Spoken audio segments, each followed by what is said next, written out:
¿Qué tal, amigos de Fuerza Migrante Internacional? Bienvenidos a un programa más. Hoy les hemos traído la información desde muy arriba.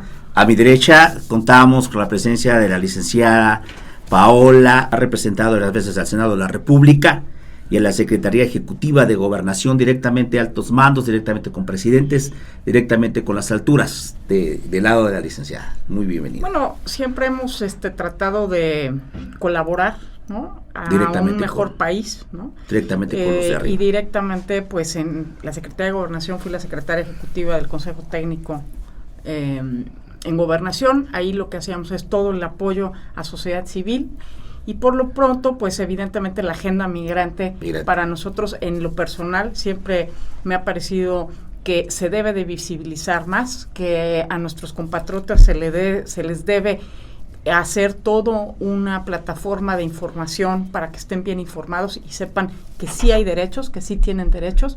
Y en el Senado de la República, cuando empezó la política migratoria muy fuerte, pues más restrictiva, digamos, concretamente hicimos 3 reuniones, foros, en el Senado de la República, uno con los Dreamers, otro fue con los derechos de los migrantes, ¿sí? Y el tema de cómo las agendas hacia el 2030, de los acuerdos del milenio, para que se contemplara dentro de las agendas de las distintas dependencias, sobre todo de la Comisión de Fomento, donde participa la Secretaría de Hacienda, la Secretaría de Relaciones Exteriores y Indesol, y que ahora otras muchas más. Y por el lado izquierdo tenemos directamente del Congreso en este momento al licenciado Clemente Castells, representando directamente al Congreso. Ambas cámaras, Cámara Alta, Cámara de Senadores y Cámara de Diputados. El día de hoy muchas preguntas, vamos a llevar la información más posible a ustedes. Paola, licenciada, fíjate que muchas veces, en la mayoría de los casos yo cruzo, soy indocumentado, es mi primera vez que voy a cruzar a Estados Unidos, no conozco Estados Unidos, no conozco las reglas. En ese momento el Servicio de Inmigración, ICE, me captura, soy capturado, me agarran y me depositan en una cárcel, me espanto, tengo miedo. ¿Qué es lo primero que tengo que hacer? Lo primero que tienen que hacer como indocumentados es pedir un abogado a su consulado o a la embajada. El gobierno mexicano está por obligación constitucional en proveerles de un abogado gratuitamente y de la asesoría correspondiente para defender los derechos que como persona tienen bajo los tratados internacionales, inclusive bajo la Constitución de los Estados Unidos. Quiere decir que yo en el momento que soy detenido, que en el momento que siento que estoy siendo abusado, golpeado, maltratado, tengo miedo, no sé qué hacer, no tengo amigos, no puedo hablarle porque tal vez mis amigos, mis primos, mis hermanos, los que van a pagar mi pasada, los que van a pagar mi coyote, también son indocumentados. Entonces, ¿qué hago? Primero, lo que tengo que hacer es hablar directamente a mi consulado. ¿Cómo me recomiendas? ¿Escribirlo, llevarlo conmigo, llevar el número? Claro, yo creo que es importante. Además, si les negaran, eso constituye un delito, inclusive si se probara para Estados Unidos. O sea, si hay un tema de protección de derechos. Yo lo que les recomendaría es que lleven el nombre del cónsul o en su defecto del embajador, porque te acuerdas que hay lugares donde hay lugares directamente como Los Ángeles, como San Diego y otras partes como Texas, como Chicago, Nueva York, donde no tenemos directamente un cónsul, sino tenemos un embajador. Así es. Un embajador directamente que viene del gobierno federal de los Estados Unidos, representándonos a nosotros, los mexicanos, seamos ilegales o legales. Así es. Y ahí hay derechos y entonces el gobierno mexicano, la embajada, les deberá de proporcionar un abogado que es gratuito, y lo que hace ese abogado es defender los derechos que sí tienen. Por ejemplo, también tú sabes que se da que los están esperando afuera del lugar de trabajo o bien en su domicilio. Para poder hacer eso, el ICE famoso. Parece si pasamos a la segunda pregunta. Claro. Entonces cerramos esta primera pregunta sabiendo, como mexicanos tenemos todo el derecho de llamar a nuestro consulado y directamente a nuestro embajador. El embajador ha sido puesto directamente por el presidente de la República para representarnos en todo momento. Así es.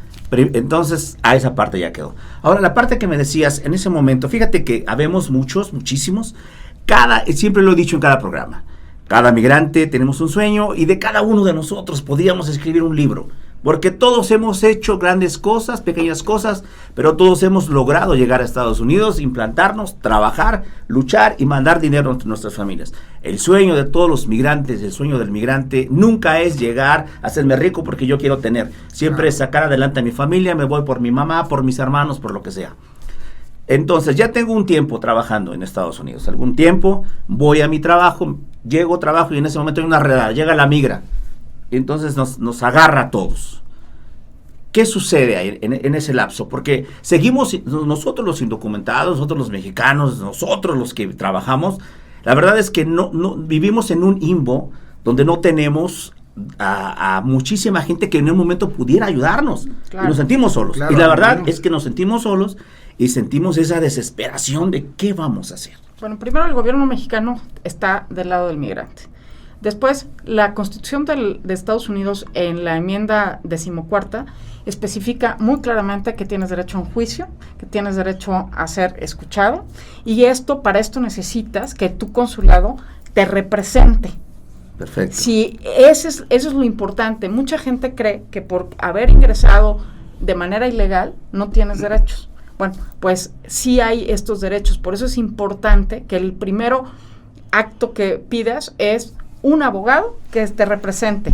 De parte de mi gobierno. Así es. Entonces, en el momento que soy detenido, ya mi abogado que va representando a mi país, se puede poner en contacto con un abogado de los Estados Unidos para que pueda estudiar mi caso y pueda ver si yo soy elegible, bajo las leyes de Estados Unidos, de poder quedarme o de poder ser repatriado. Así es. En el momento en el que se llegue a la conclusión de que debo ser repatriado porque no cumplo los requisitos que pide el gobierno de Estados Unidos para que yo me pueda quedar, lo puedo hacer con dignidad por parte de mi gobierno mexicano. Obviamente también existe que en la enmienda 6ª de la Constitución de Estados Unidos dice que tienes que tener un juicio público y conjurado para que, evidentemente, aunque el resultado sea la deportación, pero ahí lo que estás garantizando es que tus derechos no sean violentados. No sean violentados. Así es. En este caso, vamos a ir por partes. Y aquí es donde tú entras como la Cámara de Diputados. Tenemos muchos problemas como indocumentados en cualquier país del mundo, pero más en Estados Unidos. Tenemos muchos problemas. Uno de los grandes problemas que tenemos es la falta nuestra de información. Pero ¿dónde consigo esa información? ¿Quién me la va a dar? ¿Cómo le hago? ¿Dónde está? Bueno, en las páginas de los consulados y en las páginas de las embajadas existen ahí ciertas guías para los indocumentados.